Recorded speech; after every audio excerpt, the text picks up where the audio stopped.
I thought the guys came out there today with a good edge to them and had good enthusiasm. Ramped it up a little bit today because Friday will be we'll have half live part, and then we're going to obviously have our first big scrimmage on Monday. But just continue to work some different situations was the biggest thing. And we got a lot of good things going on, but I'm still kind of holding judgment. We've just had 2 days since we got back, but next week will be a big week from a personnel standpoint and making some decisions and just kind of seeing where we are going into the last few days of spring ball.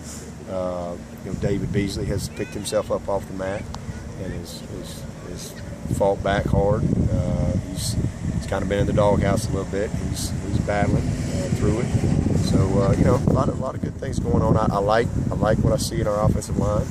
I just think that the guys are growing up. They're getting just thrown in the grease pit every day because all those guys that weren't any good a couple years ago are all pretty good as seniors now. All them D linemen and those guys, and they got tons of depth on that defensive side. So it's a great battle every single day. And we had a drill out there today that really just isolates the point of attack, one-on-one point of attack, and call it what we call our wind drill. And it's just good to see those guys compete, and again, those offensive linemen are having to go against some of the best in the country. So it's just going to make us better. When you have great competition on your practice field, that makes Saturdays a little better. Tavares Barnes, talked to him a while ago. He's a guy who athletic, he's got the measurables, talented, instinctive, but he's saying some of the same things that Malachi was saying going into his senior year. He wants to close more and make more plays. If a guy's close to the ball and he's got the talent, as a coach, what do you do to get him to close, to finally cash in? The biggest thing is it's just him. It's always been about him.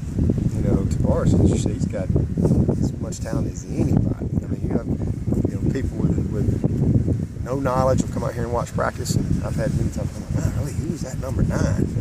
You see him over there in individual period or something like that. It's just putting it all together.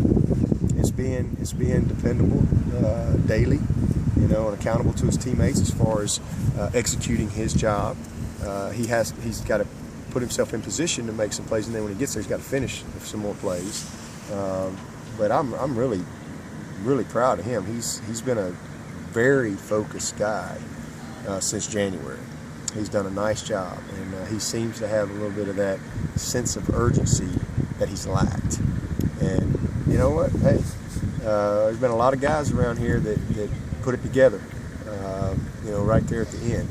And Cody Sensabaugh, Byron Maxwell. There's been a lot of those guys that have come through, and he certainly has the talent. So if he'll continue to put the mentality with it and the work ethic and the daily commitment on and off the field, he'll be fine.